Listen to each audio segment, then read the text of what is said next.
Okay, wonderful. Thank you all for being with us today for our webinar, which will be covering work-life balance with our executive MBA programs at the Rotterdam School of Management.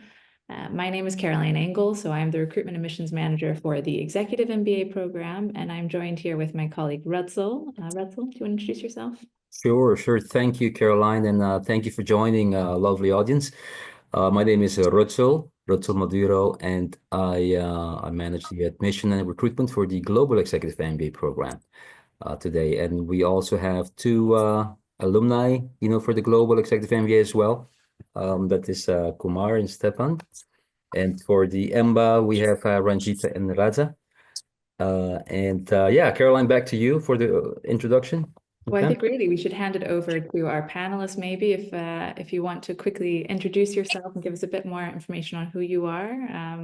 Ranjita, as the only lady here besides me, perhaps you could start. Sure. Thanks, Caroline. Thanks, Ratzel, for having me, and good afternoon, everyone. My name is Ranjita. I'm currently an active participant in the EMBA 25 batch.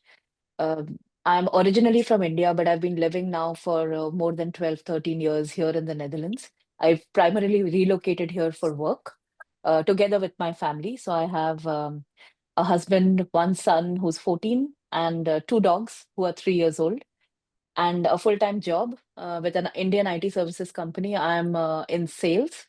So I'm a senior sales director in HCL Tech. So my job is about account management, relationship management, and sales for financial services customers. And my remit is following my customers. So I have teams in India, Netherlands, Belgium, Spain, Germany, Italy, France, and Australia.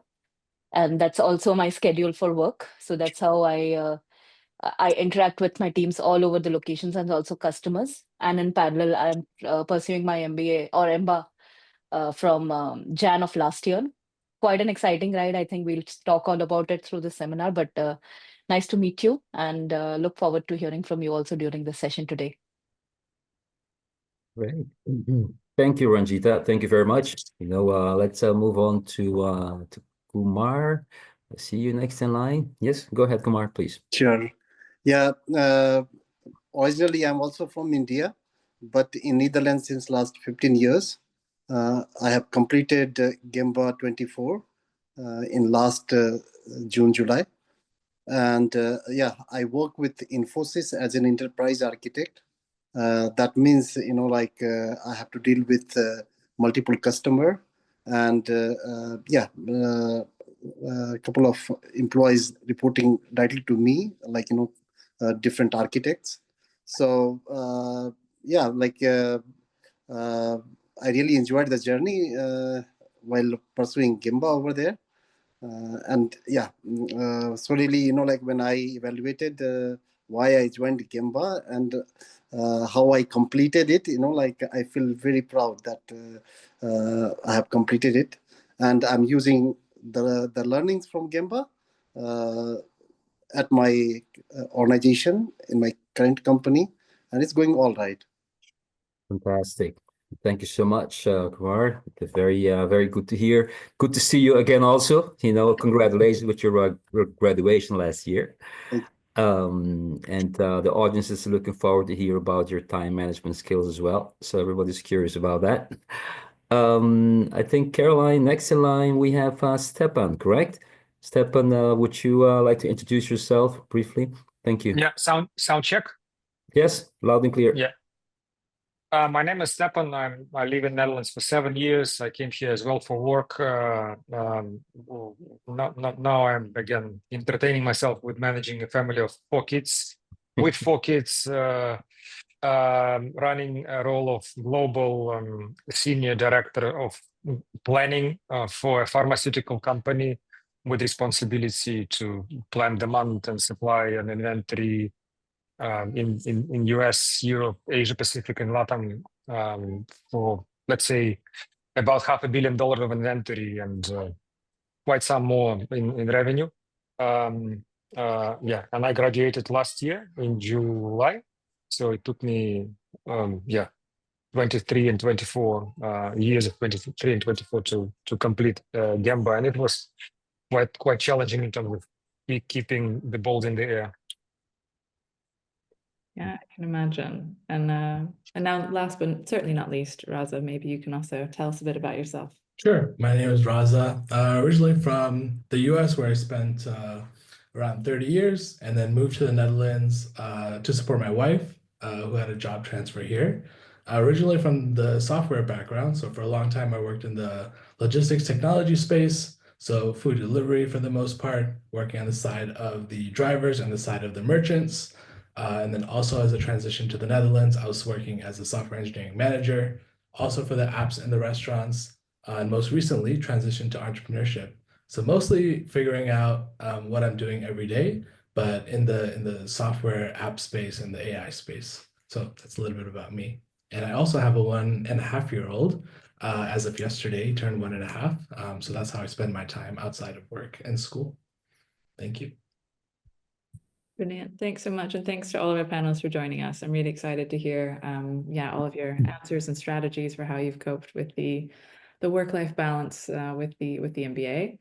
I think maybe to just give you a brief overview of how this will go, we're going to have a discussion where, of course, the panelists will answer different questions and will share their experiences.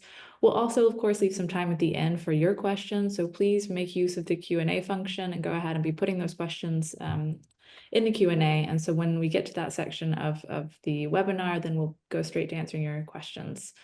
But Rutzel and I also thought before we get into the discussion, it's probably good to give you a brief overview of what sort of time commitments you are looking at officially when it comes to EMBA or the Executive MBA and GEMBA, the Global Executive MBA. So perhaps I'll start with giving a brief overview of EMBA. So essentially for EMBA, it's an 18-month program starting in every January. Classes are Friday evenings and Saturdays twice per month. You'll have class from 6:30 in the evening on Friday until 9:30 p.m. And then it's a full day on Saturday, so from 9:30 until 4:30. We do feed you, so there will be breakfast, lunch, and dinner. And I think we feed you pretty well. But just to give you an idea of what the EMBA weekends look like, we also have an introduction week in January. That's 1 week fully on campus. And we have an international study trip, which happens in the first summer of the program. Beyond that, typically we tell students to budget about 20 hours per week outside of class time for their study. So that can be your own readings and preparations, that can be team meetings, that can be group projects and individual projects. There's a lot that goes into it, but that's a good estimate of what we tend to recommend people to budget for. Rutzel, what about GEMBA? What's that schedule like? Sure, yeah, thank you, Caroline. Well, the GEMBA program is a tiny bit longer than the EMBA. It's a 21 months program, and the GEMBA is actually intended to groom you to join the executive range, executive levels, you know, in any organization. So 21 months in total. We always start in the fall. So this year we're starting in October. The schedule is once a month. It is different compared to the EMBA. The classes run from Wednesday noon to Saturday afternoon. That's when you will show up again, you know, to see your family. And let's see, there are also study trips into the GEMBA program. It's we have a total of 4 trips altogether. And later on, maybe Kumar or Stepan may be able to talk to you a little bit more about that if you have questions about that, because they experience this. And also in terms of time commitment, it varies as well. You know, I've had feedback, it could be 20 hours as well. It could be much more than that. It could be less, depending on your familiarity with the subject. You know, it does vary, but that's in a nutshell, you know, about the GEMBA program, the parameters. Caroline, thank you. Thanks very much, Rutzel. So maybe to start off, it'd be great to hear a bit about what your motivation was for joining either EMBA or GEMBA. So I'm not sure who wants to be the first one, but that would be great to hear. Maybe I can go first. So I wouldn't say it was a specific motivation to join EMBA or a GEMBA. What I wanted to do, and I think for a very long time since I graduated, was to do a master's. I did wait consciously a few years after my graduation to give myself time to find out what exactly do I want to do. Do I want to be technical? Do I want to grow the management ladder? Do I want to do something of my own? Because my background is studies in engineering and management. So I'm a science student. So I was not sure what I want to do after I just entered the workforce around 20 years back, more than 20 years back, actually. So I gave myself some time, and unfortunately, that time became just too long. So it was almost, at the blink of eye, it was 10 years, and I was still not sure what I want to do in terms of my master's. Then at some point, I realized that I'm best working with people, and I like to, build relationships and run business, small parts of businesses. So eventually, that came to the conclusion that an MBA is the program for me. And since then, I made up my mind that I should do an MBA. Around that time, I moved to the Netherlands with a small baby. So it took further more time for me to narrow down on what should be my choices of colleges. And honestly, after deliberating the options that I had in the Netherlands, because that is where it had to be, I chose the courses from RSM, because I think they are quite well designed in terms of working professionals and what is practical and applicable to your on the job requirements. And second, it suits in at least the EMBA program for me, suited in the timeline or the time away from work that I would need to have in terms of attending physical classes. So that's when, Caroline, we had a chat in your session in Amsterdam. I think I came down for one of those open houses, and to understand a little bit more about, how do people full time. So mainly to understand the difference between the Kemba and the EMBA. And eventually, what worked out for me was I wouldn't be able to, be away for half a week from work in chunks. So I chose the EMBA program, but I think when I was comparing the courses, I found both equally relevant, at least for my experience band. So if I think it's a choice that probably I made for an EMBA, depending on my work schedule and the amount of time that I could stay away in a week. But if, of course, if somebody has the option to also follow the Gemba schedule, I think it's equally good and equally rich in terms of what it brings to the table for working professionals, especially in the mid to senior level management band, and those who aspire to actually, grow the CEO ladder or, a CXO ladder. I think these two programs really fit well into the curriculum for those aspirants. So yeah, so here I am. Then I enrolled, and then got going, and still happy and very pleased about what we're learning during the course. Great to hear, of course. Raza, would you like to maybe go next? And thank you, Sure. Ranjit. Yeah. So if I remember correctly, the questions about the differentiation of programs and why it was the EMBA versus the Gemba, and mostly why the MBA program itself, right? So I actually explored an MBA soon after my bachelor's, which was over 10 years ago. And I realized a couple of things. The average age in the US is quite younger to do an MBA versus the average age in Europe is a little bit older. It was more aligned with my wife's career path to do an MBA. And so she did it earlier on when we were in the US. And I decided that I was going to work and support this process. And so after we moved to the Netherlands, we had a baby. And when you have a family, you start to think about like how many days and how many hours and in what chunks does it work to be away from the family. And I think with a younger baby, it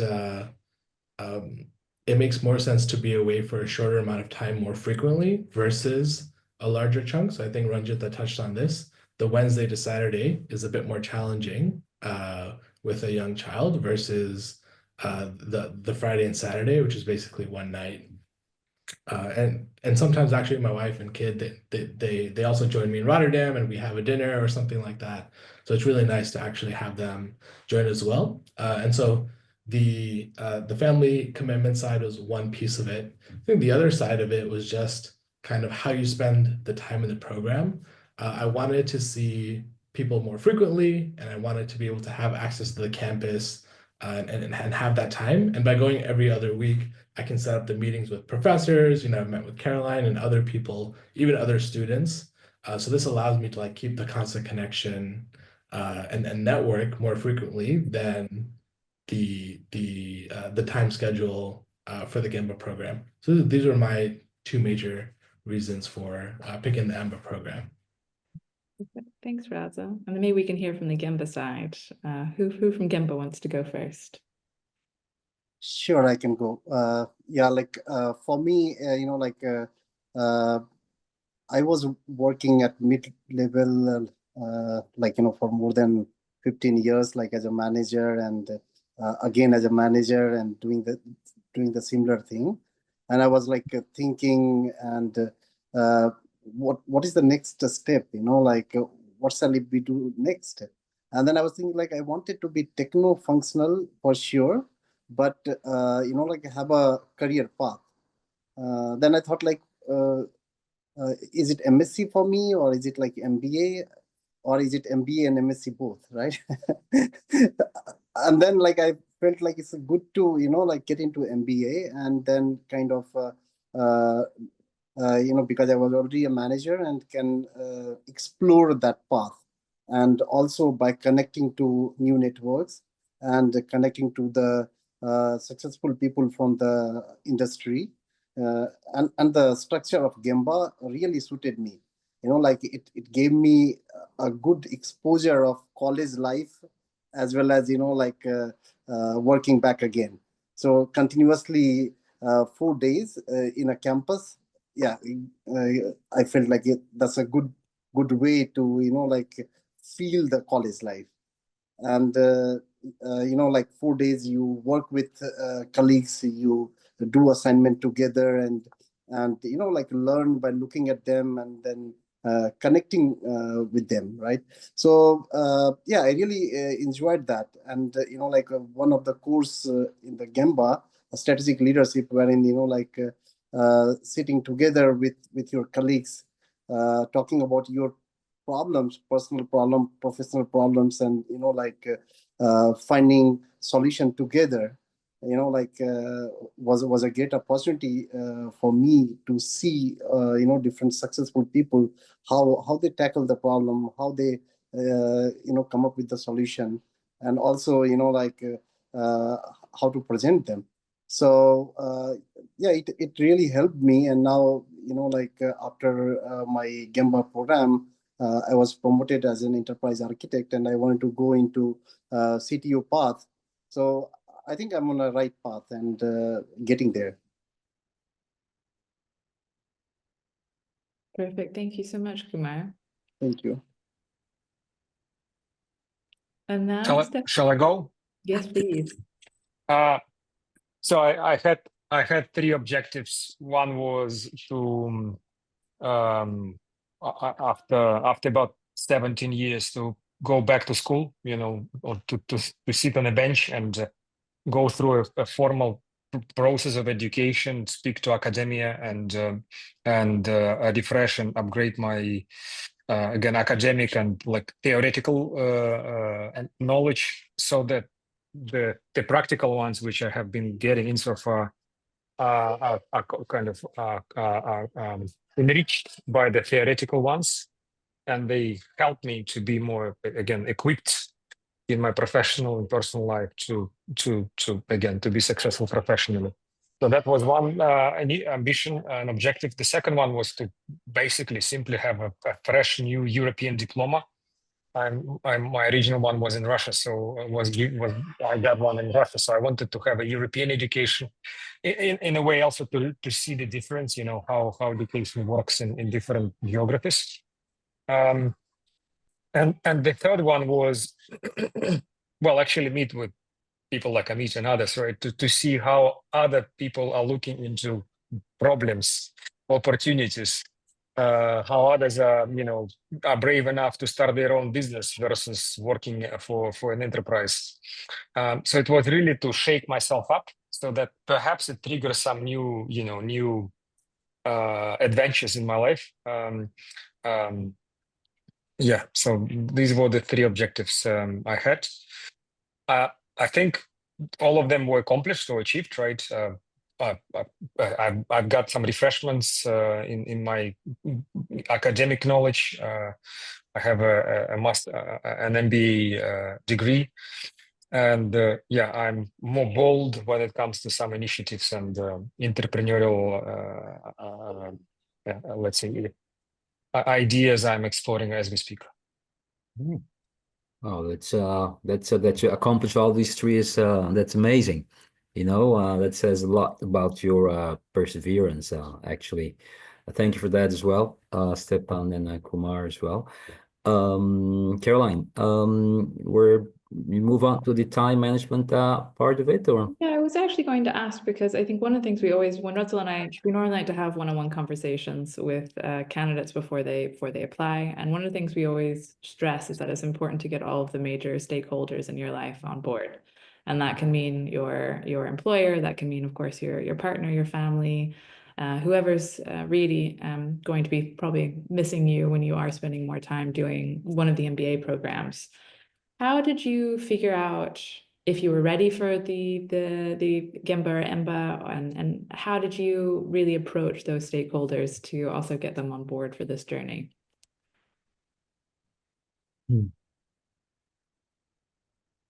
Yeah, I'm happy to start. So you mentioned like could be family, could be work. For me, I think it was more the family side. So in this sense, it was more of a negotiation, pre-MBA negotiation skills with my wife, and it's mostly like, hey, my son Aiden, he's going to be at home with my wife, who also works and has a demanding job, but basically from Friday evening all the way until Saturday night, which means I was willing to take more of the shifts, taking to daycare, bringing back, doing the dinner, showering, all of this type of stuff. So I do more shifts during the week, and I try to, like negotiate my way into like Friday and Saturday. And this way I could spend a bunch of time on campus. I see Ranjita, we hang out, we eat dinner. And this way there's also not an urgency to return, come back home. And then during the week, also very similar. This week and next week, I think we have 3 assignments due in the EMBA class, which means you're meeting with the groups multiple times for each assignment, and I need some of those evenings during the week, and so it's just a negotiation and trying to be fair, and saying, hey, I'm going to take over some other shifts during this week. This time is the best time for my team to meet. Can we align?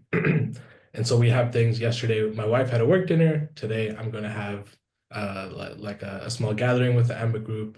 And so this is how we work around that. I think what's important to remember is it's not just my MBA program, which I'm really excited and I'm thrilled when I get to go to class and do the work, but it's also like, I don't want it to be a super burden on the rest of my family. And so I try to balance it that way. So that's a little bit about how I negotiated my schedule. Brilliant. Thank you for that. Did anyone else want to share maybe? I can give my 5 cents. So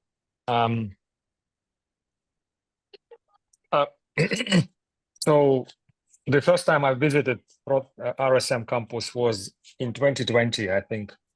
So the idea of the study was, was like in the family conversations for, let's say, 5 years. Then I agreed with the company to do it, but in 2 years from when I agreed it. So there was in my case, there was a bit of a pre-planning. Okay, you got it, but do it a little later when we do accomplish a few important things in the company. That allowed me to also sort of frame the planning with my wife, so that we are both prepared in terms of my investment in this from the start. And then once the time approached, the most important was to get from RSM the agenda, which day of the week should I be out away in Rotterdam, when do we have international trips, how does it look in terms of routine, so that my wife can, okay, you are not present here, I'm going to do this. So she's on her own with the kids, and that was an important part to ensure that the family is not sorry to say, freaking out because there is a missing asset or missing capacity, manpower in the family. And then once that started, once the program started, like there is a little bit of a honeymoon in the beginning when it's very exciting and energetic for the 3-4 months when people get to know each other. So I think you feel less the pressure of education because you are really energized with the adrenaline of excitement. Once you get to the plateau of routine, then it also allows you to calibrate, okay, at what day of the week do you do homework? At what day of the week do you have a team call? How do you, prepare your professional diary in terms of not being there from Wednesday to Saturday every fourth week of the month? So that allows to kind of again level load the work schedule at the university and family life again across 20 months. I guess the key, I would say, pre-planning was the thing for me, right? But preparing that really allowed to smoothen it. And then, of course, patience when it's stressful, because sometimes it can be that you can't do it all. So then yourself and your partner, if you have one, should be patient with each other, because not always it's easy and fun. Sometimes it's just stressful and difficult. Very good point. Yeah, I think my story is also similar because I enrolled for the EMBA in the July of 2023, and the course was due to begin January 2024. There was another life-changing event that happened then, which is basically I changed my jobs in September of 2023. So I had a new job to manage as well as the EMBA to manage at the same time, both starting at the same time. So one thing that I learned was to pre-announce your availability and your unavailability with the key stakeholders that you have, be it personal, professional, friends, all of them, right? Because I think here, at least if I look at today's panelists, we are all expats who have come into this country. We've built our network.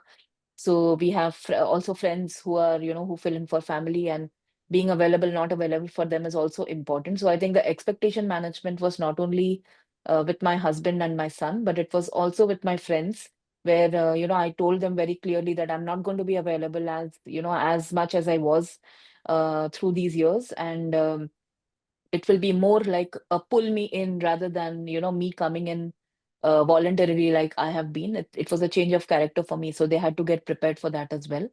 It was the same with my husband and son, because we've had a period where, my husband has lived abroad and traveled back home for quite a few years.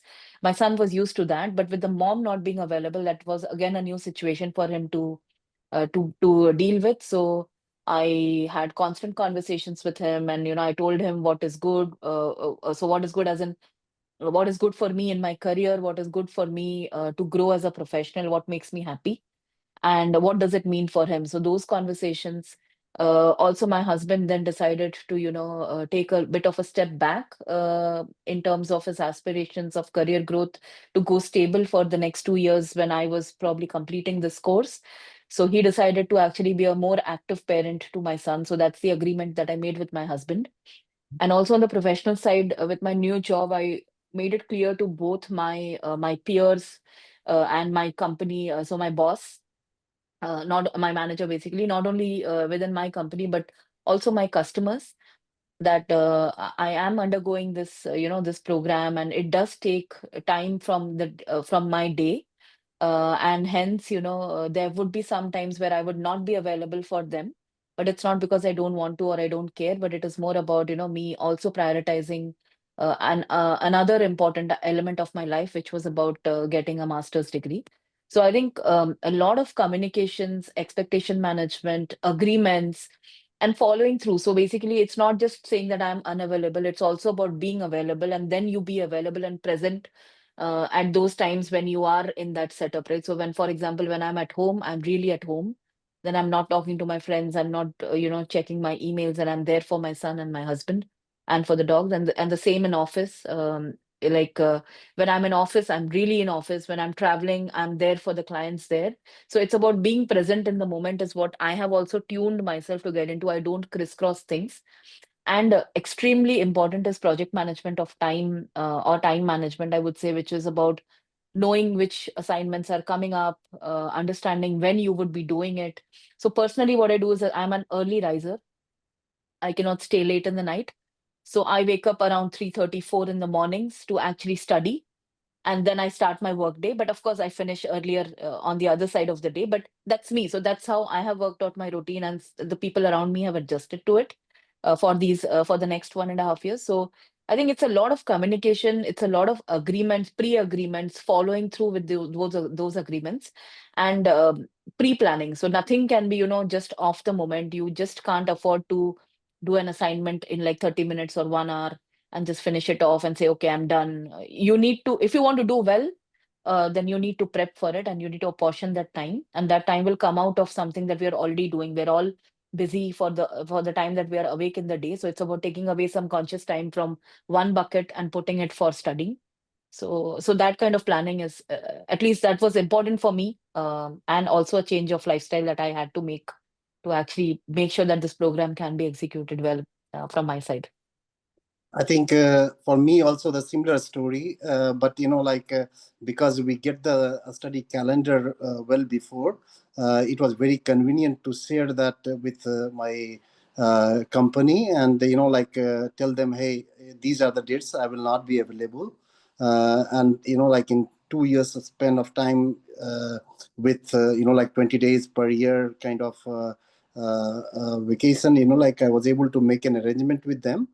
And before getting into the course with my family or with my wife, it was a good conversation, and we both knew I'm into kind of a status quo kind of situation in terms of my career growth. So it was easier for her to understand it's good to try out something, and try out something in Netherlands, in terms of RSM GEMBA program. It was easier with her, but during the period, when you get into the GEMBA, you are told that don't do 4 things. One is don't change your job. I mean, these are kind of rules, which will be told to you if you go to the class for the first day. And the second one, don't get married and don't have kids and things like that. But fortunately, we had twins during the GEMBA program. So I still remember in Haga Chicken House, working on my assignment in the night, because there was assignment submission date. But we always have a possibility to ask, hey, can you extend me for a day or two, because I'm in difficult situation, and that always happens. But I always tried not to ask for such grace period. And happily I was able to make it out just by planning it well, well ahead, to be honest. And I was very transparent with my organization, and I was able to decide the priority kind of if work has a more priority, or a study has a more priority, or assignment has a more priority, that day, I will give priority to that a specific thing. And then it went okay. And on everyday basis, I made one change in my lifestyle. I would be spending every day 2 hours, 3 hours to a study, and that gave me a good habit of doing some study, on daily basis. And that habit is still there with me.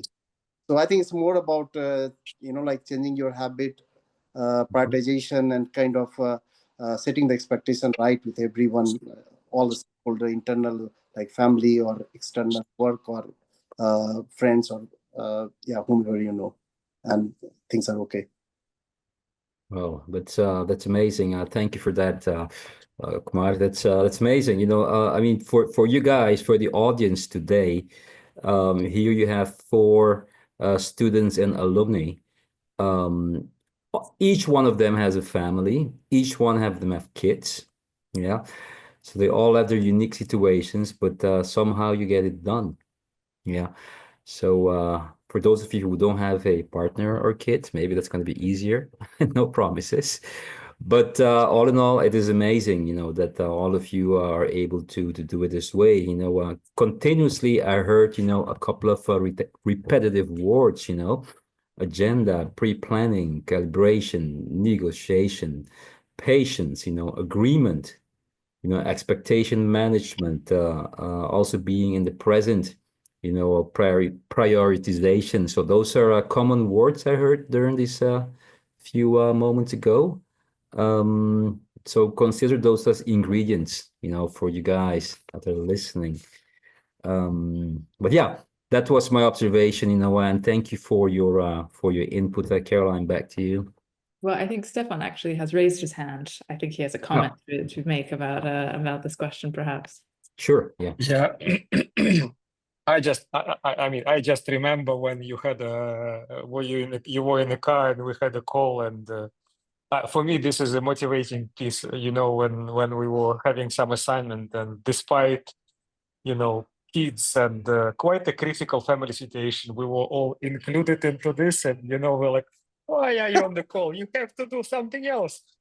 But this inclusivity, that's I think for me this is inspiring. It's when, I mean, a lot of it is about your bodies, right? It's about cohort, as they say, right? This is a lifetime experience when you meet these new people, and then you create connection.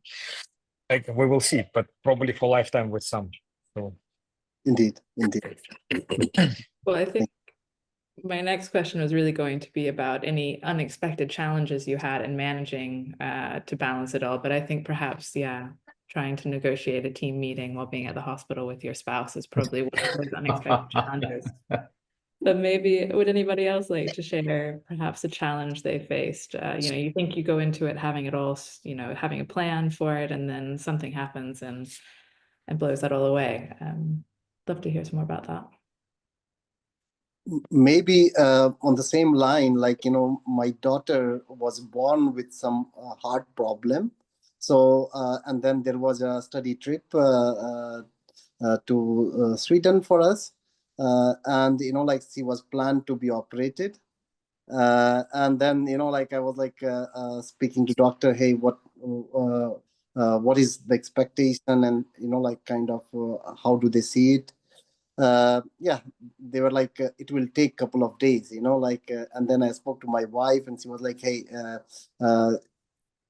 she's in hospital, and we were not allowed to stay in hospital. So what are you going to do? Go for the study trip, and I'm here anyways, and you're not that far. And if there is something urgent, maybe you can come by any day, right? So together she was able to convince me to go, and I went for that study trip, and kind of again staying in a present, right? So I was in the present, and then I completed that study trip as well, and came back, and then my daughter was all right, in a couple of days, and then came back home. So, kind of support system that you have, and that helps a lot, right? Like the wife was standing for you, and with seniorship, you were standing for her, right? So that kind of thing helps a lot. Definitely. Does anybody else have any unexpected challenges that they faced while doing the program? Gemba again experience, just 2 sentences. One is the program in Gemba is not, and I mean, correct me if I'm wrong, I think it's not linear, right? It's not like your workload is consistent across the board. There are some spikes. So I can't say like a specific problem I faced, but at some points you've got a situation where a few courses are compiled next to each other, and you have a few lead times or deadlines, hitting you by Monday or by Wednesday. You need to be mindful when it happens, because that creates stress, because you have to do Saturday, I don't know, managerial decisions, and then strategic leadership on Sunday. You have to keep this rolling. That's probably an important. I vividly remember when I felt, okay, that's too much. That's a bit too hot. And I wanted to share a positive example where it's not I had a problem, but in some cases I was able to sort of, let me say, leverage the program and work. For example, we had and I've seen a new post from Washington. We had a program, we had a visit to Washington, and I was combining it with work. So I was constantly thinking, how can I use the education with my work targets or work objectives, and how can I, again, maybe in terms of time or materials, use this. That was I got a lot of it out of it to continue by continuously using. Okay, this is a nice idea. I'm going to apply that kind of thing. Wow. Yeah, I think I had similar because, like I said, we want to make a lot of agreements, and we do succeed in making most of them. I think 80-90%.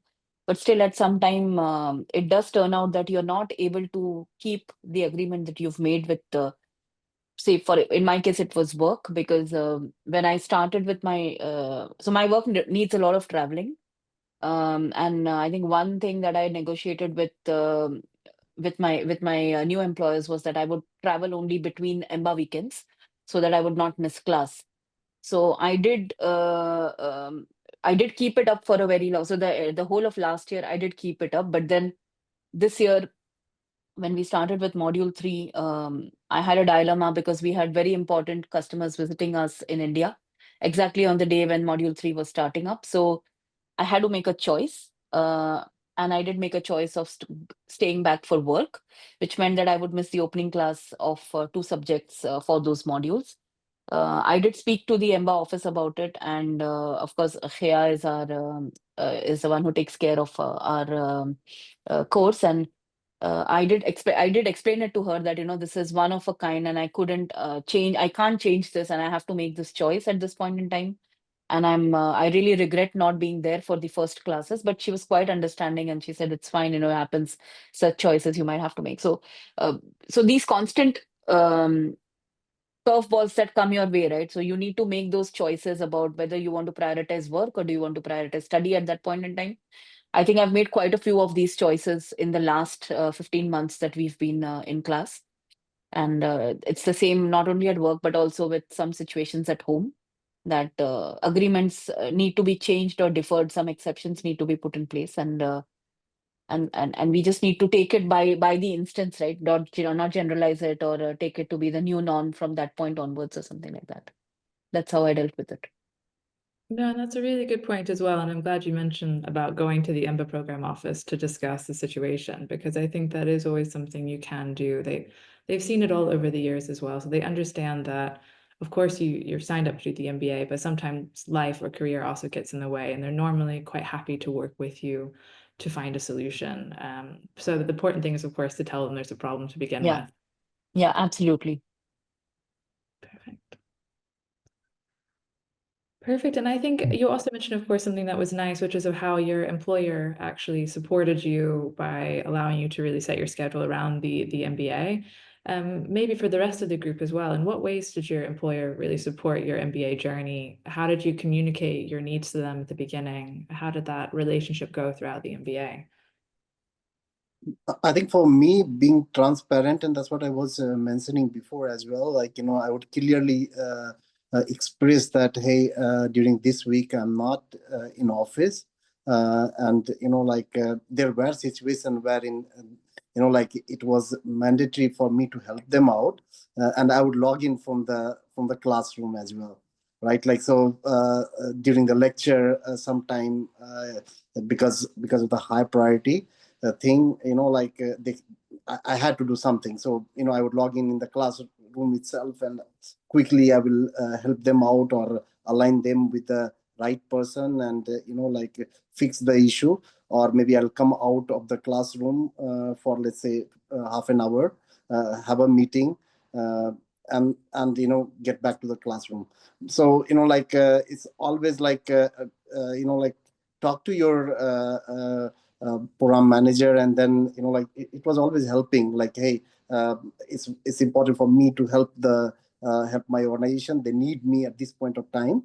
So I will not be able to, in the classroom for half an hour, 45 minutes. And, then I could take that time out. I would work and then again come back. So, this kind of unexpected thing always happens, because it's not 1 month or 2 months, it's like 21 months of time. The good thing is, it's a good collaboration when, college is always there to help us out. And I had a couple of moments, when college helped me out, and I was out of the class and then came back to the class. So.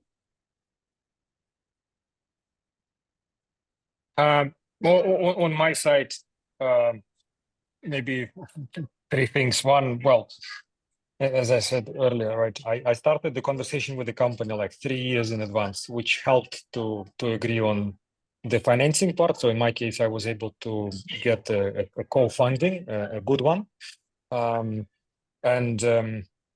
Again, different companies have different policies around, what do they expect from the people they send or they fund MBA for. In my case, no one had any expectations per se from my education, except that it will motivate me and make me kind of more, professional experience. But what I was trying to do to actually kind of monetize the education is, again, we have a program. I will give you one concrete example. We had a program around managerial decisions, right? And there is a smart way how you can actually run decision management process. And I didn't know that, and I found it out. And there is a class, there is a teacher, there is my laptop, and I'm like, guys, this is a smart idea. Let's look into this. And next Monday, I have a call with my team, and we experiment. Some of it flies, some of it does not, as always. But trying to apply certain things in practice from the theory really kicked in. One did really make a big contribution to the organization. And then what I was doing roughly every half a year is to send a small recap to my manager and to HR guys. That's what I've accomplished. This is my average rate, great. And these are the key insights I got, and I think I am using them on the go. And I think that kept, even if I didn't succeed, but it kept my partners at work trustful, right? They felt comfortable with me being away. And in some way, it also allowed me to actually, because it's time, right? I didn't take, for example, days off for the entire number of days I was off in RSM. I did it for international trips. And even then, like if we're out for 5 days, I was taking 4 days off. If I'm from Wednesday to Friday off, I'm taking Friday off, because the balance, I'm going to do some work and so on. And it's still an investment. So that was, and that was accepted because they saw the benefit and value. Okay. No, thank you for that, Stepan. Thank you very much. And for the audience to know, Stepan has to leave at 5, so he will be excused at 5 o'clock. But before he leaves, I have a question, for you, Stepan. What was the most rewarding outcome, of completing the Gamba program so far for you?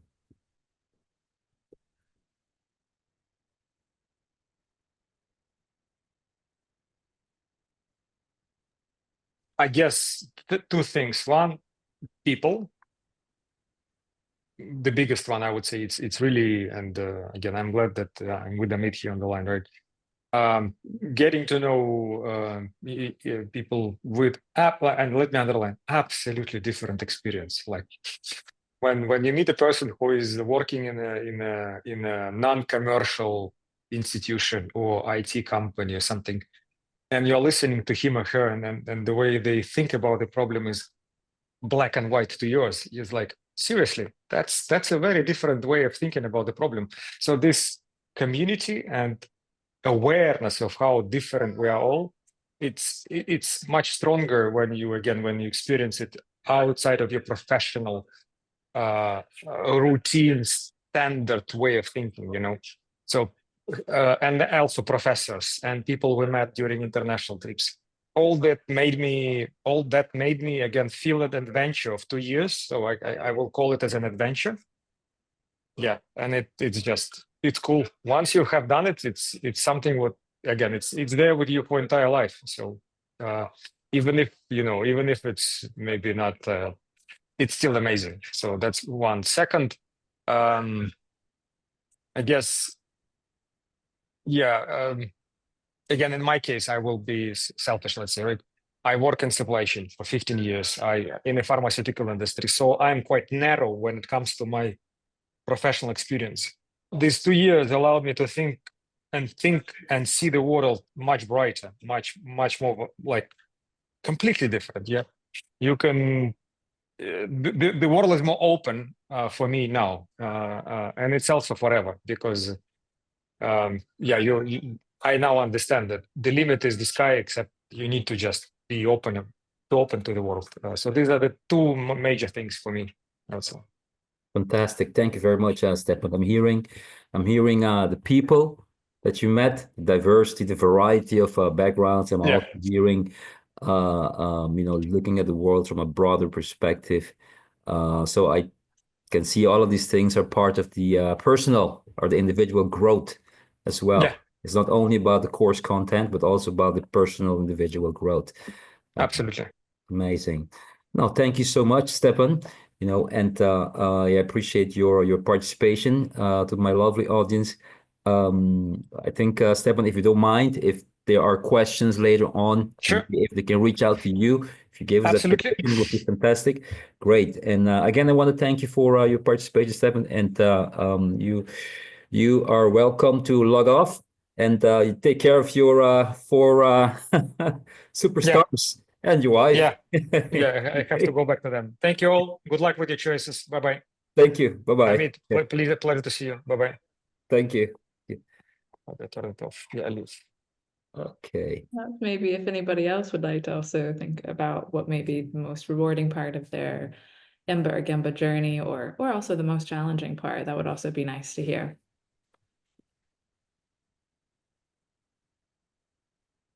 Yeah, I'm happy to go. I want to reiterate, you have less than 100 people and you're going to spend 18 months or 2 years with them. At the end, you're going to know everyone's name, everyone's aspirations, maybe everyone's partner or their kids. Everyone will have met everyone else. I know most of us have already. We find ourselves together at school. We'll find ourselves together in social situations outside of school, team meetings, all of this. And I think learning what other people think, people helping each other out with job prep or like hiring one another as peers or in the same organization, and just connecting one another. I think it's just the beginning and it's already happening. So I think that's quite valuable because a lot of people want to change positions or get promoted or find a different opportunity in the same space. And so whenever you have one of these things, it's quite hard to do it on your own, but you feel like you have a mini family within the program where you can reach out and ask for help. And I think that's quite exciting. So that's something I've experienced. I just throw surveys of things I'm building in the channel and people try out my products or give me honest advice. And for me, that's helpful. And people in my direct team, they're looking for jobs. And so they'll have networking sessions and get connected to a lot of people. So I think this is quite, it's quite nice. On the same line for me, we have in GEMBA, we have a strategic leadership. And then in that course, you have a group of 4 or 5 people together. And then, you hear out someone's problem and, and you also do a presentation on the study trip together. So, I don't know how GEMBA finds that, but at least in my group, all of us were precisely of the same type, same type people, right? So, what it taught me, how do you get together when, everybody thinks alike, but, having an agreement on one solution is not easy, right? Because everybody has their own point. So hearing out everyone's perspective and then together concluding it, like, because in 2 years period of time, as you mentioned, Raja, like, you become one family. So at the end of it, you learn what other likes, what other does not like, and you learn how to deal with complex decision, basically. So it gave me a different approach towards solving a problem, right? And which I'm using still, like, it's helping me out. And also, in the classroom, we have so many opportunity to stand up and speak up. It gives a great opportunity when how to present your topic in a most appropriate way. Other than that, we also had a course around how to present, on certain topic, right? Build a presentation, and you get a feedback right there with the experience from the experienced professor and your colleagues. So it helps. It clearly helps, with your presentation skill and team building skill, and how to solve a problem with a diverse team when people are from different background. Like, I'm from IT, but in my team there were completely different people from different backgrounds. So how do you align together, unity in diversity? In practical, we see that. So it gives a great experience to grow to the next level. Yeah, just to add on to the people network and personality development, I think it also tests your grit, and so the RSM EMBA or the GEMBA program also opens us up to the network of RSM in itself. So be it the alumni network, be it the network of colleges, courses that we can attend. If you look at the electives that we have, right? So we have an option to go for 3 electives as part of our course, of our normal course. We also had an option to do an additional one, which was the entrepreneurship through acquisition as a 4th elective. But apart from that, there is still an option that if you like more electives and you would want to come back to it, learn more about the subject, that you can always enroll to them additionally in your spare time or the year after. So the resources that the RSM library, or the subscriptions that we can avail on behalf of the program, and the online resources that we have exposure to, I think if somebody has the time to sit and explore each of the value of each of these elements, it's humongous, right? It's people network, it's your own personality development, it's your network into different organizations across the world. It's about learning from different professors. It's about meeting so many guest lecturers who come in who are industry experts. So the exposure that we get in these 18 months that we spend for the program, I think it's humongous. It leaves an impact, and you can avail that network way after that you have also left the college or the study, and it's there for you at a finger click, or in your telephone, or as your LinkedIn network in your social media. So I think the impact is way more than just the classroom learning or the impact through the direct courses that we have through these through the period. I think it's way more holistic. It's more wholesome, I would say. That's a better word, and enriching. Brilliant. Thank you so much for that. And I do want to just point out to all of our people who are still watching that please put your questions in the Q&A function.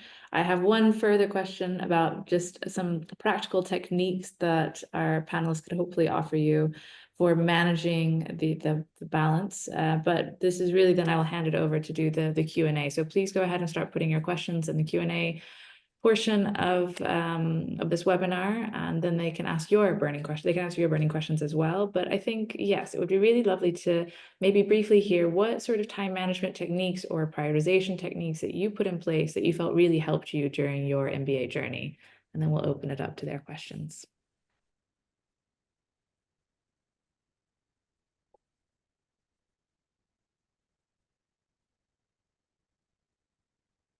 I don't have like a name to a particular technique or so, but like I already gave some examples of prioritization. I think what is important is at that point in time, when you have to choose, if you have a choice to make, mostly your choices would be between study and family or study and work, or you know, it will just be professional or personal.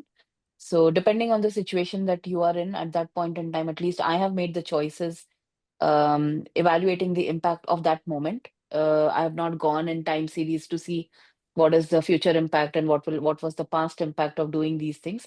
Just made a choice at that point in time and moved on, because I believe that at some point you need to make a choice and then work on getting it right, rather than trying to spend a lot of time in making the right choice.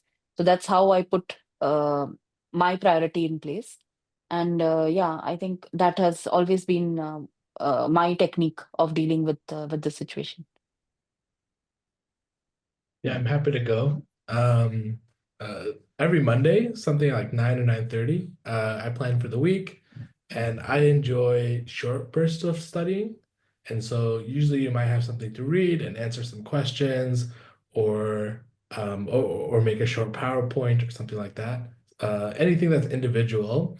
I usually split up the case study, so 30 minutes of reading, some maybe like during a lunch or like while I'm having breakfast, and then answer the questions later that day or the next day. And so I put everything on my calendar, heavy calendar user. I also plan a social activity, and so we need to remember one thing is you don't want to just like schedule yourself out for work, like work or schoolwork. You also want to make sure you have some like social time or family time, whatever that is. So I have my time with my kids all scheduled out where I know where I need to make dinner or I need to go to the daycare and do pickup or drop off. Mandatory things. That goes on the calendar first. Then hours that you're working, readings, assignments, and then social time. It's really important to try and squeeze in at least one social time per week. I think that really helps balance and bring back some of the energy. So that's how I do it. Every Monday, 9 a.m., 30-minute planning session. I think for me, also exactly the same, like being consistent. So what I was doing every day, I will have a sleep time, for 2 hours in the evening, and then 2 hours for a study. So 2 to 3 hours every day, instead of, doing it in a stretch, because that was very difficult. So I planned it, or, plan my day in that manner, wherein spending every day 3 hours to a study, and also balance the sleep and the family hours and the work hours, right? That helped. So yeah, stay consistent, and decide your priority on that day, what is the priority. If work can take a backseat for that day, uh, be happy to do that, right? Don't feel bad for that one. And give priority to study, and the same thing, if work is of very high priority, then make that as a priority. So be clear with the priority, and kind of yeah, be consistent, and then things becomes easier. Great, thank you so much. Well, we are still waiting, and thank you, Mike, for your comment, but we are still waiting for any questions you might have. But Russell, what do you think is a common question you get that maybe our panelists could answer? Yeah, actually, one of the very, very common questions is about the of course the time it takes. Okay, how much time? How do you manage it? But you already answered this. It is very, very contextual. Another item is people ask a lot is about, and this is the program specific. Okay, what does the fee includes, does it include the books, study and so on.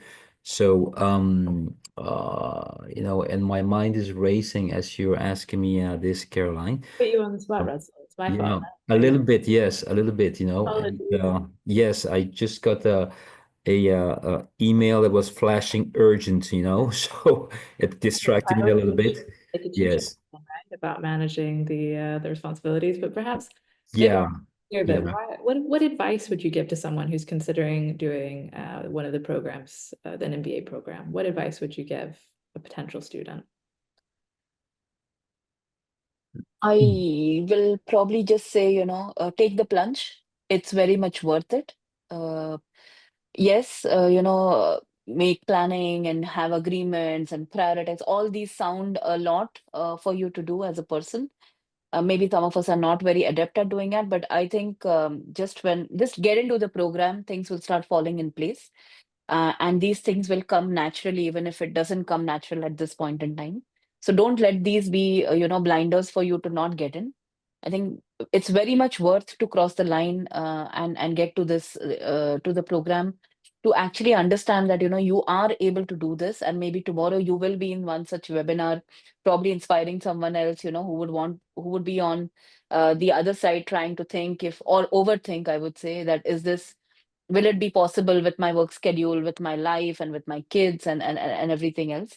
I think it's very much doable. It's human. It's empathetic. The program in itself, and the people, the program managers, and the people that we work with. So everybody works towards making it successful. So I think that is great. So that should be your motivation to be here. Thank you so much. And like it's more about think through if you really want to do MBA, and if you want to do MBA, then stay consistent, and like people are there to help you out, and your colleagues as well. In Gemba we had everyone helping each other in terms of group assignment, or in terms of learning some new topic, because everybody has their strong areas, and your colleagues are very open to help you out. So once you decide for MBA, I think you just have to be determined, and then that journey will get over soon. 2 years were longer, but yeah, it went fast, and you'll have your degree, so and learnings as well. So I would say, yeah, whatever you decide, stick to it, and then it will happen. Yeah, when I look back on my decision, I keep thinking and internalizing that it's never really going to get easier. The best time to do the program is now, because your life is only going to progress. And even in the program, right, to be honest, there's really good things that happen, right? People have kids, people get married. There's also real parts of life that happen, right? Family members might pass away, or something might happen with the personal relationships at home. Either way, people have found ways to figure it out, and you have your MBA family to help you through class, or if you wanted to really learn something, and you're struggling, right? Like, people are there. And so I really like that aspect of the program. Life will continue. And who wouldn't want to go to the best program in the Netherlands, right? So yeah, I think it was a great decision for myself, and I think a lot of classmates are really happy with the program and the experience. So would love to add new people to the family. So Really great. Thank you for that. We do actually have a question that has just come in. So one of them, I think maybe I'll answer, and then I'll hand over the second part to you. So there's one question about EMBA specifically, about is there a change in the weekly schedule during the electives period? And I do want to stress that during the electives, you always have classes in the normal EMBA weekend schedule, but you also have the option, because we share electives with our full-time MBA, that there might be an option during the week if you want to make use of that.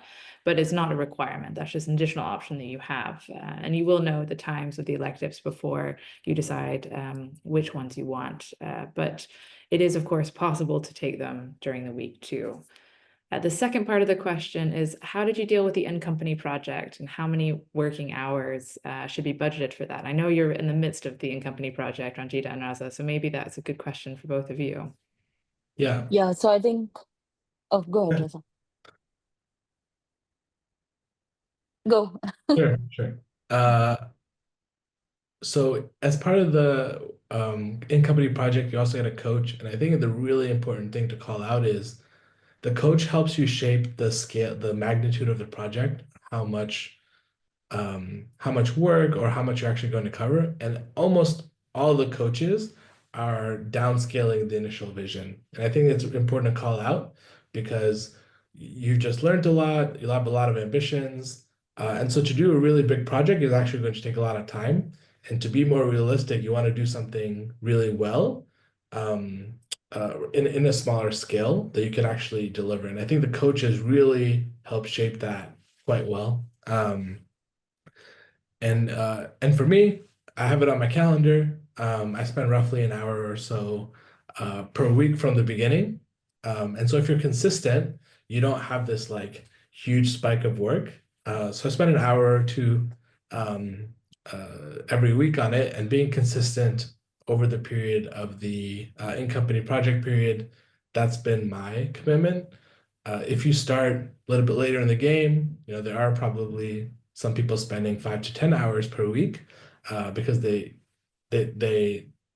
were spending their time differently in the beginning. And so this is just a trade-off how you spend your time. So the highlight there is coaches help get your project into a position where it's manageable, given all your other commitments.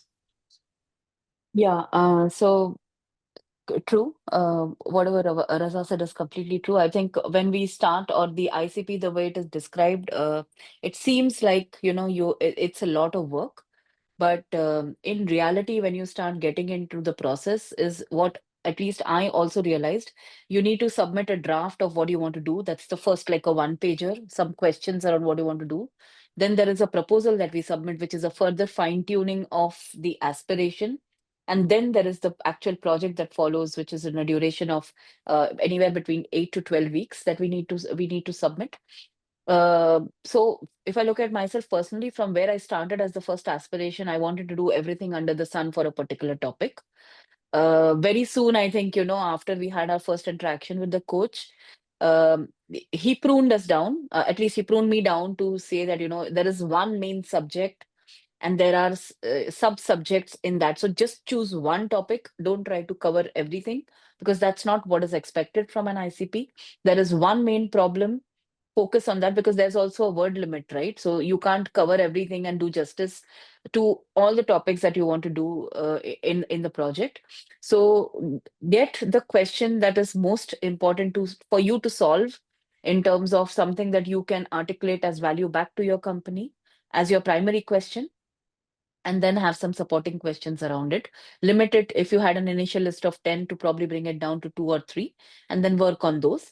So that was one input. And the second input, I think, came from also alumni from previous EMBA batches, where they emphasized that, this is not so it's not a project, it's not a thesis like we do in our PhDs, or while we are finishing our college life with graduations and stuff, where you need to have a working demo, you need to demonstrate the output, you need to validate the impact, everything in a span of 3 months. I think what is important is you find out what is in alignment with the core beliefs and vision of your company, and you do a project in that line which helps you advance to the next levels within your organization, right? So something that you bring back to your management team, which gives you a visibility in alignment to the vision of your company, which means it opens up growth path for you within your organization. You may articulate an estimated impact. It may not turn out to be the same, but that doesn't fall within the span of this project. In 3 months, you need to articulate a strategy. It should be pragmatic, it should be practical, and it should be in alignment with the company that you pick, the core vision. If that is there, then I think you're through with ICP. There's nothing more to worry about it. Yeah. Well, thank you. And I hope that answered your question about managing the ICP or the in-company project. And the elective scheduling. And now I want to just really thank our amazing panelists for their contributions today and for participating. I think we all, even myself, and I've been doing this for a few years now, learned a lot from their experiences and understanding a bit more about what the day in, day out experience of doing the MBA is like. And of course, thank you to those who have been listening to us speak for the last nearly hour and a half. It's great to have you, and we will send you a follow-up email. So if you want more information about either the Executive MBA or the Global Executive MBA, if you want to set up a call with Rutzel or myself, you are most welcome. And we look forward to connecting with you. But thanks again to the wonderful panelists. Thank you, guys. Thank you. Thank you so much. Thank you. Thank you. Yeah. Okay. Bye. Bye-bye. Bye-bye.